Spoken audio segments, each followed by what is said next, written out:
Allez les amis, on est parti pour voir comment traiter des problèmes où on vous demande le conjugué d'un nombre complexe. Et qu'est-ce que c'est que le conjugué d'un nombre complexe? On se fait ça tout de suite. Pour trouver le conjugué d'un nombre complexe, vous regardez sur votre fiche et c'est extrêmement simple. Le conjugué de z, ça se note z bar. Et plutôt que d'avoir a plus ib, je vais écrire a moins ib. Vous l'avez peut-être déjà traité en réalité dans des problèmes pour lever des formes indéterminées en limite, si vous avez fait les limites avant. En fait, la forme conjuguée, c'est un truc qu'on faisait beaucoup avec les racines. Genre, racine de 3x plus 2 moins racine de 5x. Le conjugué de cette valeur-là, c'était juste racine de 3x plus 2 plus racine de 5x. Donc en fait, quand on a une somme, conjuguer la somme, ça peut parfois vouloir dire changer le signe de l'opération qu'il y a entre les deux objets de la somme. Donc, la conjugaison d'un nombre complexe, c'est juste changer le signe entre la partie réelle et la partie imaginaire.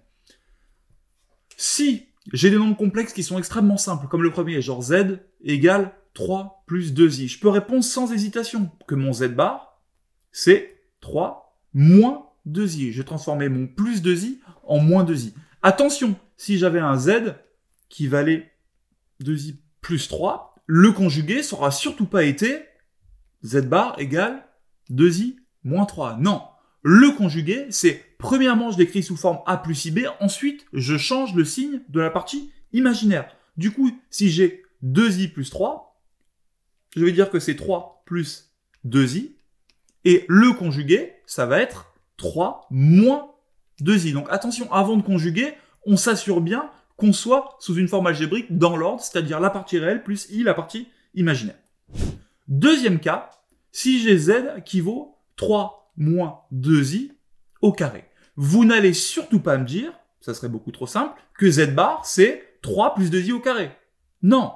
Pourquoi? Parce que pour que vous puissiez faire la forme conjuguée, il faut que votre nombre il soit bien sous forme algébrique. Donc la première étape, ça va être de prendre ce 3 moins 2i au carré et de le mettre sous forme algébrique.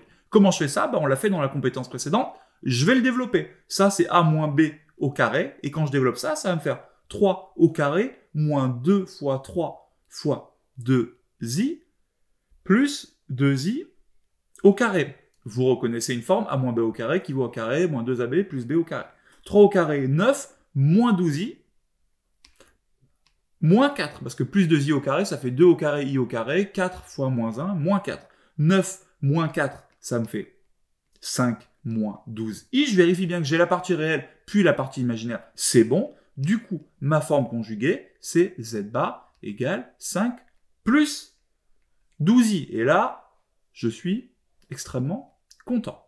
Troisième cas, qu'est-ce qui se passe si j'ai z qui vaut i moins 5 sur 2? En général, vous êtes un peu tétanisé par le fait qu'il y a 1 sur 2. Donc moi, je vous rappelle que ça, i moins 5 sur 2, c'est comme si vous aviez 1 demi de i moins 5.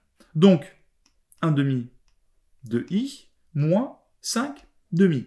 Je m'assure bien d'avoir non pas une forme bi moins a, mais une forme a plus ib, donc je vais l'écrire en inversant l'ordre, donc ça me fait moins 5 demi plus i fois 1 demi.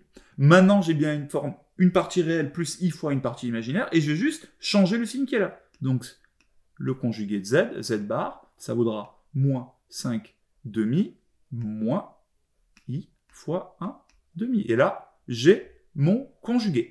C'est simple, c'est très utile, vous allez le retrouver partout. On vous a mis une tripotée d'exercices en dessous avec un clavier pour que ça soit facile à taper. À vous de jouer, vous êtes des champions.